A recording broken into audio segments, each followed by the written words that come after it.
negative charge and this will acquire partial positive charge. ठीक है जी। तो जब यहाँ पर अपकमिंग न्यूक्लियोफाइल बाहर से आके अटैक करेगा तो halogen as a good leaving group यहाँ से बाहर हो जाएगा, कार्बन और न्यूक्लियोफाइल में एक नया बॉन्ड बन जाएगा और X negative as a good leaving group यहाँ से बाहर हो जाएगा। ठीक, तो ये है न्यूक्लियोफिलिक सब्स्टिट्यूशन रिएक्शन। तो कल मैंने आपको बात बताई थी कि ये न्यूक्लियोफिलिक सब्स्टिट्यूशन रिएक्शन जो है वो दो तरीके से हो सकता है। ठीक है जी, ये न्यूक्लियोफिलिक सब्स्टिट्यूशन रिएक्शन जो है वो दो तरीके से हो सकता है। One is SN1 reaction and another one is SN2 reaction. अब वन का मतलब क्या है, इसमें जो वन है, वन का मतलब है आपका यूनिमोलिक्यूलर, ठीक है, और एन का मतलब है न्यूक्लियोफिलिक और एस का मतलब है सब्स्टिट्यूशन रिएक्शन, है ना। So SN1 stands for nucleophilic unimolecular nucleophilic substitution reaction, ठीक है जी, and SN2 stands for biomolecular nucleophilic substitution reaction.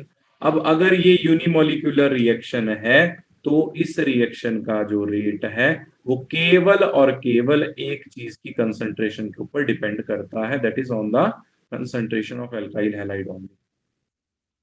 ठीक है जी। जबकि जो SN2 रिएक्शन है अब वो बाईमोलिक्यूलर है।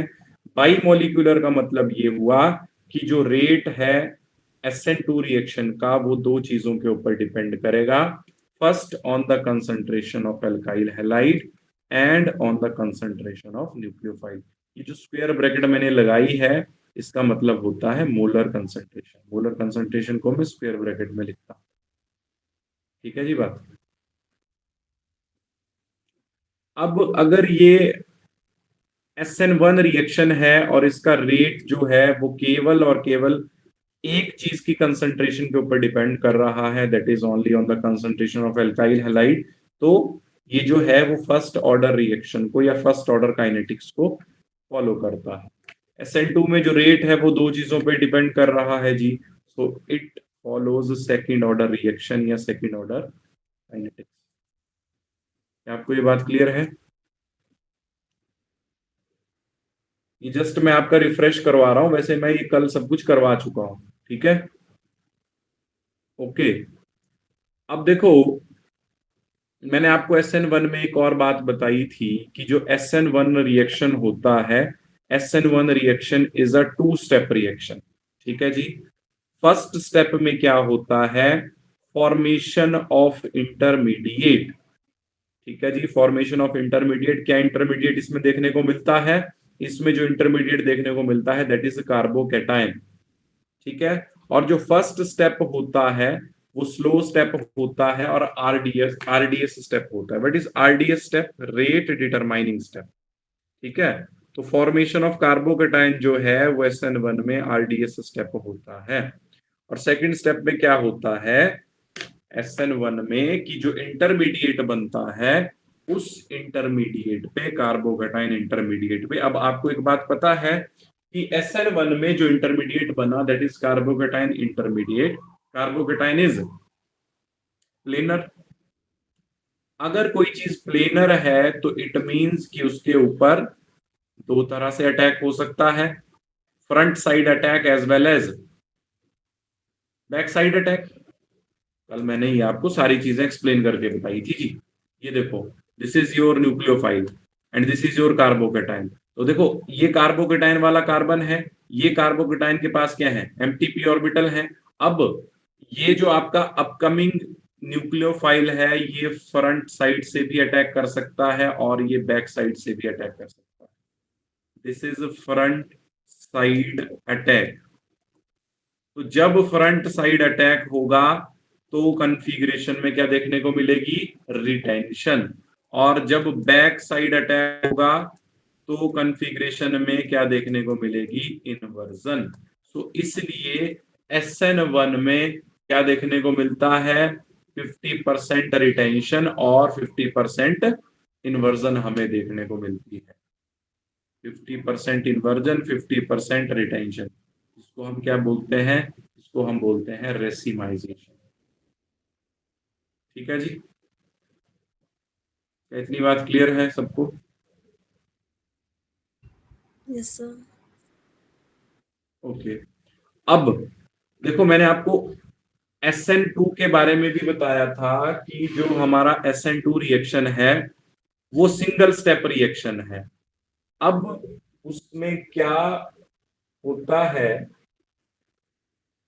कि जैसे मान लिया, देखो ये मेरे पास क्या है, this is your alkyl halide. अब यहां पर फ्रंट साइड अटैक क्यों पॉसिबल नहीं है? क्योंकि जो हेलोजन एटम है उसके पास भी क्या है, नॉन बॉन्डिंग इलेक्ट्रॉन्स हैं। ठीक है।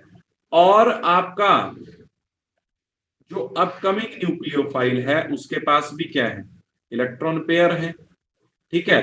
तो ये फ्रंट से जब आने की कोशिश करेगा तो जो न्यूक्लियोफाइल के इलेक्ट्रॉन्स होंगे और जो नॉन बॉन्डिंग इलेक्ट्रॉन होंगे हैलोजन के, उनके बीच में रिपल्शन देखने को मिलेगी, जिस वजह से SN2 में front side attack is not possible. ठीक है जी। तो यहां पर कौन सा अटैक होता है, यहां पर केवल और केवल बैक साइड अटैक होता है। अब देखो, जब बैक साइड अटैक यहां पर होने लगा तो इस न्यूक्लियोफाइल ने बैक साइड से इस कार्बन के ऊपर अटैक कर दिया। ठीक है। तो जब इसने कार्बन के ऊपर अटैक किया तो इस न्यूक्लियोफाइल और इस कार्बन के बीच में एक नया बॉन्ड बनने लगा, जबकि पुराना बॉन्ड कार्बन और हेलोजन का टूटने लगा। ठीक है जी। इस स्टेट को बोलते हैं transition state. So what is a transition state? A state in which old bonds are broken and new bonds are formed simultaneously. तो SN2 में इंटरमीडिएट क्या बनता है, उसमें इंटरमीडिएट नहीं बनता है, उसमें पेंटावेलेंट ट्रांजिशन स्टेट बनती है और लास्ट में यहां पर प्रोडक्ट देखने को मिलता है। अब देखो, जो प्रोडक्ट देखने को मिला है उसमें जो OH जुड़ा है, अपकमिंग न्यूक्लियोफाइल जुड़ा है, वो केवल और केवल बैक साइड से जुड़ा है। इसीलिए कॉन्फ़िगरेशन में 100% इन्वर्जन देखने को मिलती है, जिसको मैं वाल्डन इन्वर्जन भी बोलता हूं। इसको मैं क्या बोलता हूं जी, वाल्डन इन्वर्जन। तो क्या आपको ये सारे पॉइंट क्लियर हो गए हैं? यस और नो? एक बार जल्दी से देखो जी, अगर कोई डाउट रह गया है किसी पॉइंट में तो मेरे से पूछो।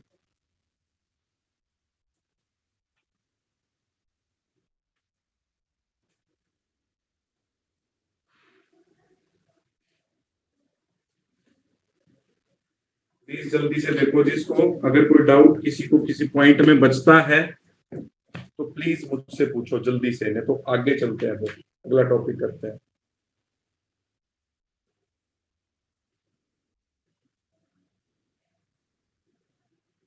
क्लियर है यहां तक? Yes sir.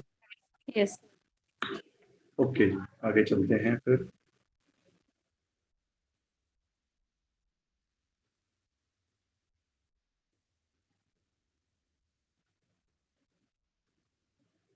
तो देखो, हमने न्यूक्लियोफिलिक सब्स्टिट्यूशन रिएक्शन देख लिया, वो दो तरीके से होता है, SN1 SN2। ठीक है। नेक्स्ट टाइप का रिएक्शन है इसमें, नेक्स्ट टाइप का जो रिएक्शन है इसमें, that is your elimination reaction. Elimination reaction. अब एलिमिनेशन रिएक्शन क्या होता है वो हम देखते हैं। ठीक है जी। अब देखो, एलिमिनेशन रिएक्शन के लिए क्या कंडीशन है। एलिमिनेशन रिएक्शन के लिए ये कंडीशन है कि मेरे पास हेलो एल्केन हो और उस हेलो एल्केन में क्या हो, बीटा कार्बन पर हाइड्रोजन हो। अगर मेरे पास कोई हेलो एल्केन है या एल्काइल हैलाइड है जिसमें बीटा हाइड्रोजन प्रेजेंट है, तो उसमें क्या फिनोमिना देखने को मिलता है, तो उसमें मेरे को देखने को मिलता है dehydrohalogenation. So what is dehydrohalogenation? Removal of hydrogen along with halogen is known as dehydrohalogenation. ठीक है। और उसको क्या बोलता हूं, एलिमिनेशन बोलता हूं। एलिमिनेशन किस चीज की एलिमिनेशन, हाइड्रोजन की एलिमिनेशन। कहां से, बीटा कार्बन से। कब होगी, जब मैं उसको किसी रिएजेंट के साथ हीट करूंगा। अब रिएजेंट यहां पर क्या लेता हूं, अल्कोहलिक KOH। क्या लेता हूं रिएजेंट यहां पर, अल्कोहलिक KOH। तो देखो जी ये रिएक्शन कैसे होता है, ध्यान से देखेंगे सारे। पहले मैं आपको जनरल रिएक्शन बता देता हूं, ठीक है। जैसे मान लिया कि मेरे पास RCH2 CHX और CH3, ये मेरे पास एक अल्काइल हैलाइड है। क्या है ये, अल्काइल हैलाइड है। अब देखो, जिस कार्बन से आपका हेलोजन जुड़ा हुआ है, इस कार्बन से देखो, इस कार्बन से आपका हेलोजन जुड़ा हुआ है, तो ये कार्बन कौन सा कार्बन हुआ, this carbon is alpha carbon. अब देखो इससे नेक्स्ट कार्बन, चाहे आप लेफ्ट साइड को देख लो चाहे राइट साइड को देख लो, तो जो इससे नेक्स्ट कार्बन है दैट इज बीटा कार्बन। और ये जो बीटा कार्बन पे हाइड्रोजन लगी हैं दैट इज बीटा हाइड्रोजन। तो ये कार्बन भी कौन सा हुआ, this is also beta carbon. और यहां पर ये जो हाइड्रोजन लगी है वो कौन सी हाइड्रोजन है, दैट आर बीटा हाइड्रोजन।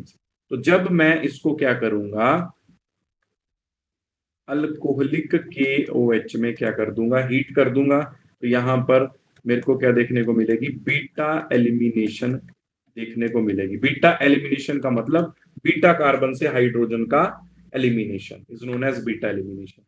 तो देखो मैं आपको समझाने के लिए इसको थोड़ा आसान कर देता हूं। This can be written like this also, देखना जरा ध्यान से। ये जो CH2 लिखा है इसको मैं ऐसे लिख रहा हूं,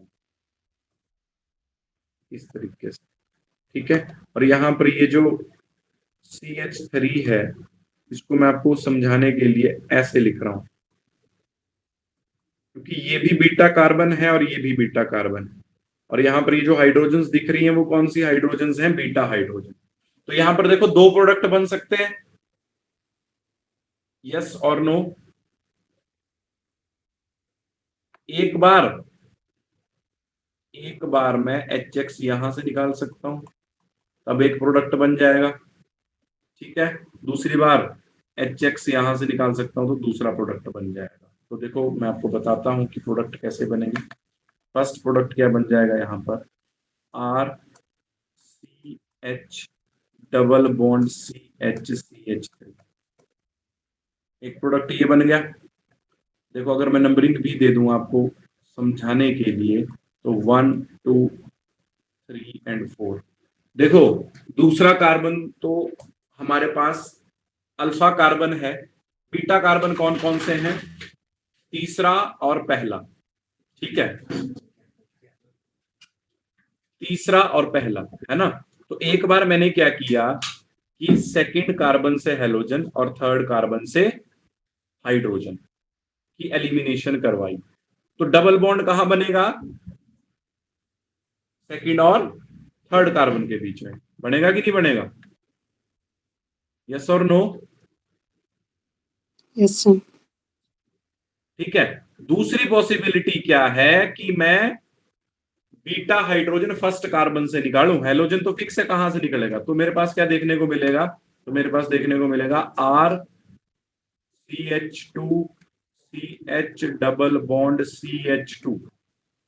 दो तरह की एल्कीन बन गई, ठीक है। एक ये एल्कीन बन गई और एक ये एल्कीन देखने को मिल गई। तो इसको बोलता हूं मैं एलिमिनेशन रिएक्शन, ठीक है। अब यहां पर एलिमिनेशन रिएक्शन में कौन सा मेजर प्रोडक्ट बनता है, कौन सा माइनर प्रोडक्ट बनता है, वो मुझे पता लगता है किससे, सेट-जेफ रूल से। इससे पता चलता है जी, सेट-जेफ रूल से। प्लीज ध्यान से समझना, बहुत इंपॉर्टेंट टॉपिक है, ठीक है जी। Saytzeff rule, Saytzeff rule.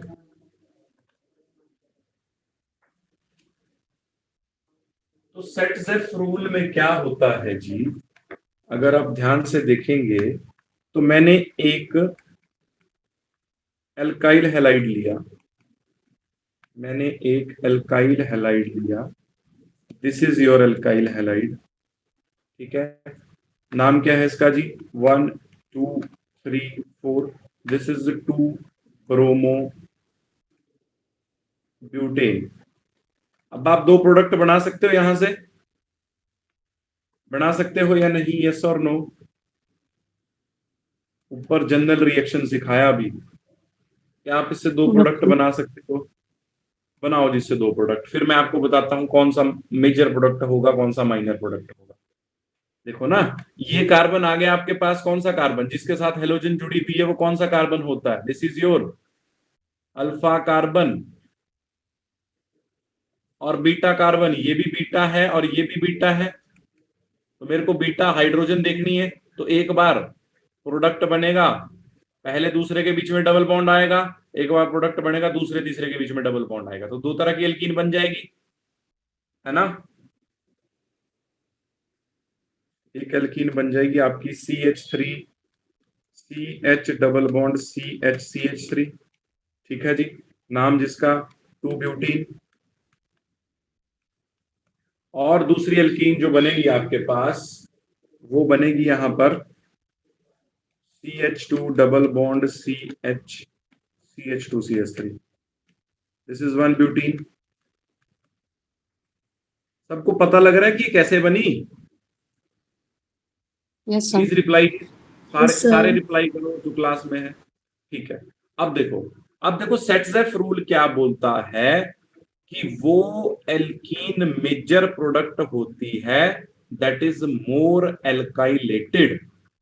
इसका क्या मतलब हुआ? इसका ये मतलब हुआ कि जिस एल्कीन के साथ maximum number of alkyl groups attach होंगे, वो एल्कीन जो होगी वो मेजर प्रोडक्ट होगी।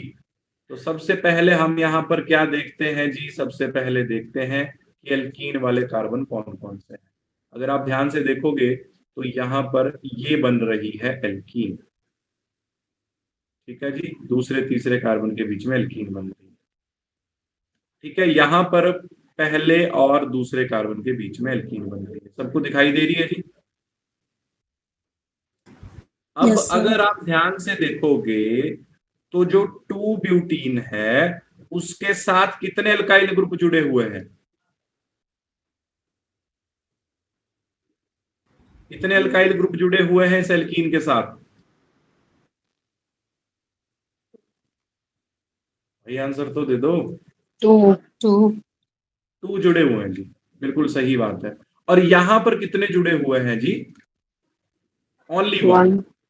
1. ठीक है, तो यहां पर कौन सी एल्कीन मेजर प्रोडक्ट होगी विच इज मोर एल्काइलेटेड? देखो सेट्जेफ रूल ये बोलता है during dehydrohalogenation that alkene is the major product which contains maximum number of alkyl groups। ठीक है, तो जिस एल्कीन के साथ maximum number of alkyl group जुड़े हुए होंगे डिहाइड्रोहेलोजिनेशन करवाने पर, वो एल्कीन मेजर प्रोडक्ट होगी। तो यहां पर 2 जो है ये जो मेजर प्रोडक्ट है और 1 ब्यूटीन जो है वो माइनर प्रोडक्ट है। ये कौन बोलता है? ये जेट्सेफ रूल बोलता है। तो कल को अगर आपसे क्वेश्चन आ गया आपको कि when 2 bromobutane is reacted with alcoholic KOH which alkene is the major product, देखो एल्कीन तो कोई भी बना देगा, बट जिसको सेट्जेफ रूल की इंफॉर्मेशन पूरी होगी वही आंसर सही कर पाएगा। ठीक है, तो ध्यान रखेंगे इस बात को। क्लियर हो गया जी सबको ये? Yes, sir. Yes, sir. Okay, next है इसमें हमारे पास एलिमिनेशन रिएक्शन के बाद नेक्स्ट टॉपिक है that is reaction with metal. 3 तरह के रिएक्शन बताए थे ना कल। ठीक है, नेक्स्ट है रिएक्शन विद मेटल। तो मैं ये देखूंगा कि जब मैं अल्काइल हैलाइड का रिएक्शन मेटल के साथ करता हूं तो क्या बनता है ना। तो देखो RX मैंने अल्काइल हैलाइड ले लिया, ठीक है जी। जब मैंने इसका रिएक्शन मैग्नीशियम मेटल के साथ किया, किसकी प्रेजेंस में? ड्राई ईथर की प्रेजेंस में, तो यहां पर क्या देखने को मिला? R RMgX। क्या देखने को मिला? RMgX। ठीक है, X यहां पर क्या हो सकता है आपका? X में भी क्लोरीन, इट में भी ब्रोमीन, इट में भी आयोडीन। ठीक, तो ये क्या बन गया जी आपके पास? This is your Grignard reagent. Grignard reagent. और ग्रिग्नार्ड रिएजेंट क्या है? एक ऑर्गेनोमेटेलिक कंपाउंड है, ध्यान रखना ये बात भी। ठीक है,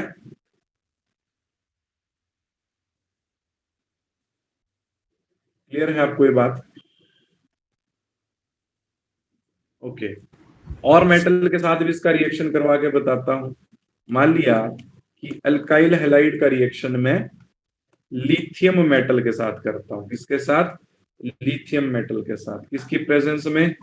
ड्राई ईथर की प्रेजेंस में। क्या बनेगा यहां पे?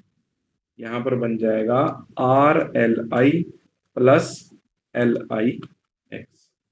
इन द सिमिलर वे जब मैं क्या करूंगा, RX का रिएक्शन किसके साथ करूंगा? सोडियम मेटल के साथ करूंगा। ये रिएक्शन आपको अब तक आई थिंक याद हो गया होगा। कौन सा रिएक्शन है ये? This is your Wurtz reaction जी, है ना? वुड्स रिएक्शन में क्या बनता था? एल्काइल हैलाइड से एल्केन, तो ये एल्केन ही तो बना।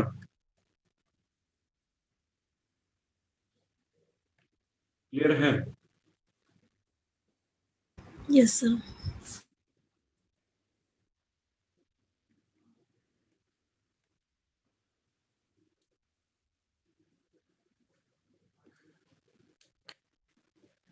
अब हम इसमें देखेंगे, नेक्स्ट टॉपिक हमारा इसमें है रिएक्शंस ऑफ हेलो एरीन्स। ठीक है, हेलो एरीन्स किस तरह के रिएक्शन देती है, वो सारी चीजें अब हम डिस्कस करेंगे। तो देख लो, इसमें एलिमिनेशन रिएक्शन मोस्ट इंपॉर्टेंट है, SN1 SN2 मोस्ट इंपॉर्टेंट है, ZZF रूल मोस्ट इंपॉर्टेंट है। ठीक है, ग्रिग्नार्ड रिएजेंट से भी क्वेश्चन पूछे जा सकते हैं। So our next topic is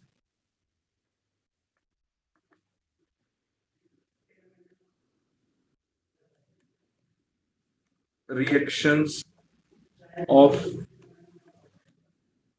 haloarenes। Reactions of haloarenes. पहली तरह का रिएक्शन इसमें आएगा nucleophilic nucleophilic substitution reaction. Nucleophilic substitution reaction.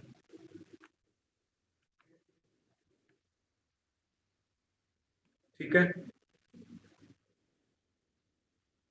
तो आपके अकॉर्डिंग जो एराइल हैलाइड होंगे वो कम रिएक्टिव होंगे या ज्यादा रिएक्टिव होंगे towards nucleophilic substitution reaction alkyl halide के कंपैरिजन में?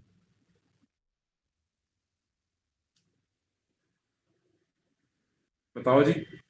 देखो, एल्काइल हैलाइड तो न्यूक्लियोफिलिक सब्स्टिट्यूशन रिएक्शन बड़ी आसानी से देते हैं। अभी आपको मैंने सब कुछ बताया, कल भी बताया, आज भी बताया, SN1 SN2। ठीक है, so what about aryl halide और हेलोअरीन? क्या वो न्यूक्लियोफिलिक सब्स्टिट्यूशन रिएक्शन देंगे? और अगर देंगे तो उनकी रिएक्टिविटी एल्काइल हैलाइड के कंपैरिजन में कम होगी या ज्यादा होगी? कम होगी। कम होगी। ठीक है, क्यों कम होगी वो मैं आपको बताता हूं। ठीक है, उसके बहुत सारे रीजन हैं। पहला रीजन ये है कि जो आपके पास एराइल हैलाइड है, ठीक है, इसमें यहां पर जो हेलोजन लगी होगी, इसके पास क्या होंगे? Non bonding electrons. ठीक है, तो जब ये नॉन बॉन्डिंग इलेक्ट्रॉन रिंग के साथ कंजुगेशन में आ जाएंगे तो ये रिंग को इलेक्ट्रॉन डेंसिटी देंगे, है ना? और रिंग को अगर इलेक्ट्रॉन डेंसिटी देंगे तो इस कार्बन और क्लोरीन में partial double bond character introduce हो जाएगा। ठीक है, पार्शियल डबल बॉन्ड कैरेक्टर भी इंट्रोड्यूस हो जाएगा जब ये हेलोजन ग्रुप जो है रिंग के साथ रेजोनेंस में आएगा। और ये ग्रुप क्या करेगा? इलेक्ट्रॉन डेंसिटी को रिंग में इंक्रीज कर देगा। तो अगर रिंग में इलेक्ट्रॉन डेंसिटी पहले से ही ज्यादा हो जाएगी तो न्यूक्लियोफिलिक सब्स्टिट्यूशन रिएक्शन हो पाएगा या नहीं?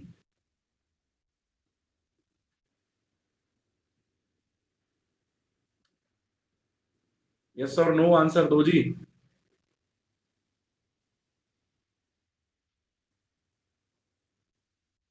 क्या आपको आवाज आ रही है? Yes sir. नहीं होगा, नहीं होगा सर। नहीं होगा। क्यों? देखो इसमें मल्टीपल रीजंस हैं। एक रीजन ये है कि जो कार्बन हेलोजन का बॉन्ड है एराइल हैलाइड में या हेलो एरीन में, due to resonance with the benzene ring it acquires partial double bond character due to involvement of you can say halogen electrons with the benzene ring in resonance, है ना?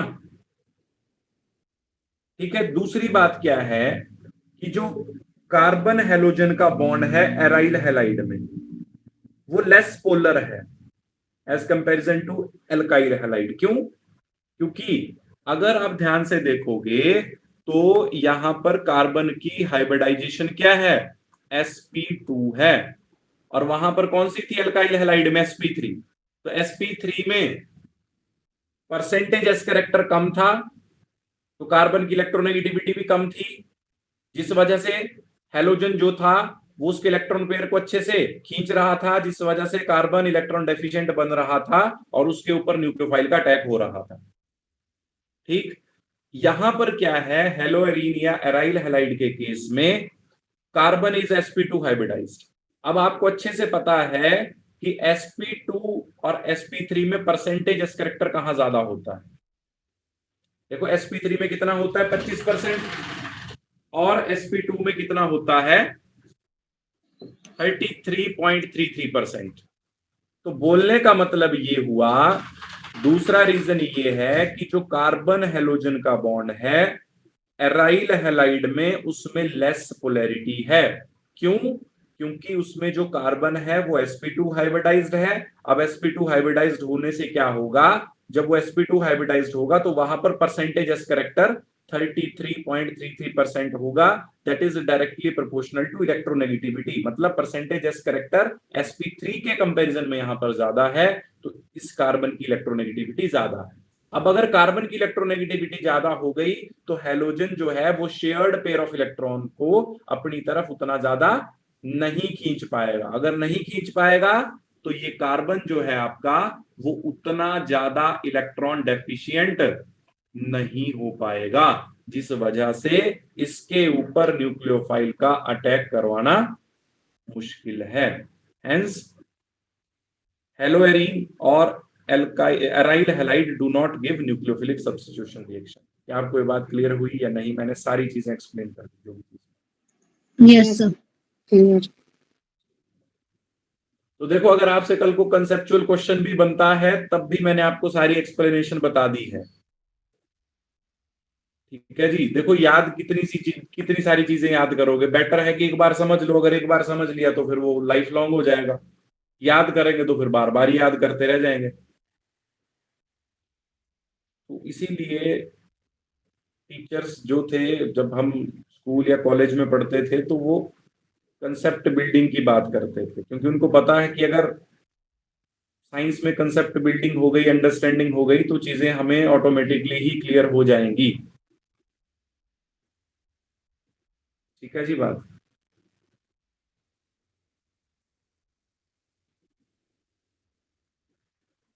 Okay. अब देखो अगर मैं कुछ example आपको बताता हूं, देखना बड़ी हार्ड कंडीशन में ये न्यूक्लियोफिलिक सब्स्टिट्यूशन देते हैं। वैसे तो ना के बराबर देते हैं। अब मान लिया कि मैं कुछ कंडीशंस हाई लेवल पे एग्जिस्ट करवाता हूं। देखना जैसे मान लिया ये क्लोरोबेंजीन है, ठीक है। अब देखना मैंने इसका रिएक्शन NaOH के साथ करवाया। इसके साथ करवाया जी NaOH के साथ। टेम्परेचर लिया 623 केल्विन, टेम्परेचर लिया 300 ATM, फॉलोड बाय हाइड्रोलिसिस। तो यहां पर फिनोल बनता है। ठीक है। अब देखो, अब मान लिया मैं क्या करता हूं कि इस रिंग के साथ मान लिया कि मेरे को अगर न्यूक्लियोफिलिक ही करवाना है तो कैसे पॉसिबल है वो आपको बता रहा हूं। देखो मैंने क्या किया, मैंने यहां पर एक ग्रुप लगा दिया जिस ग्रुप को मैंने NO2 ग्रुप बोला। अब NO2 ग्रुप कैसा ग्रुप है? Electron withdrawing. Electron withdrawing group है। अगर इलेक्ट्रॉन विड्रॉइंग ग्रुप है तो इलेक्ट्रॉन डेंसिटी कहां से खींचेगा? ये रिंग ऑर्थो से पैरा से। हाँ जी।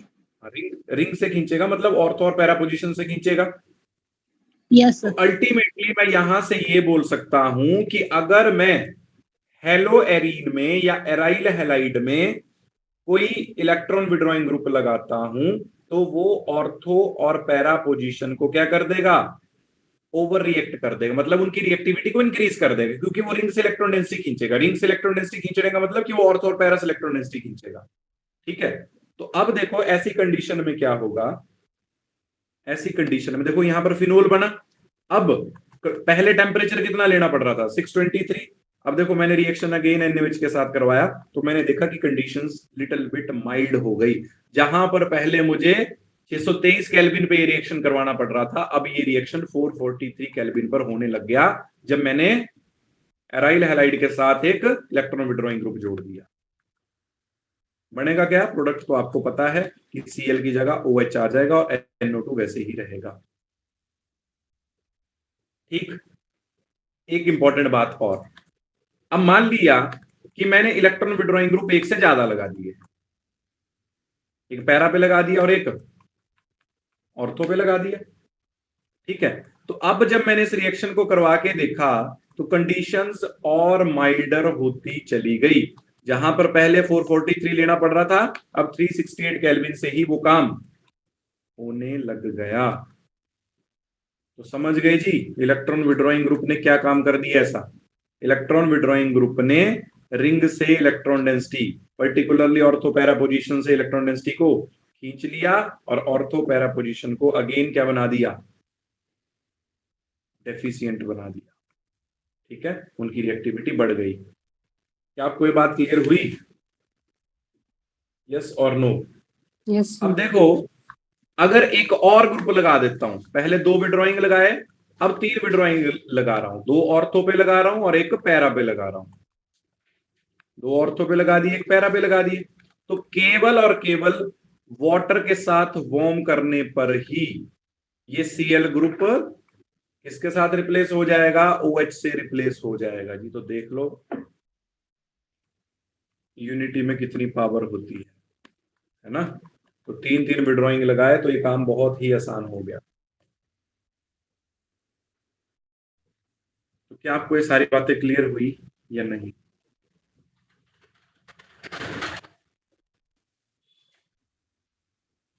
Yes sir. तो आज के लिए मैं इतना ही करवाऊंगा जी। ठीक है, कोई डाउट आपको है आज की क्लास में तो आप प्लीज पूछ लें, अदरवाइज मैं कल कंटिन्यू करता हूं फिर। ठीक है, और मैं जो है वो हाइड्रोकार्बन का टेस्ट आपके लिए फ्रेम कर दिया है, वो आपको मैं बता दूंगा कि आपका टेस्ट कब होगा, है ना। वैसे मैंने आपको क्लास में बता दिया। तो जो हाइड्रोकार्बन चैप्टर है उसको अच्छे से रेडी कर लें, 20-21 क्वेश्चन का टेस्ट होगा। ठीक है। ओके जी, थैंक यू।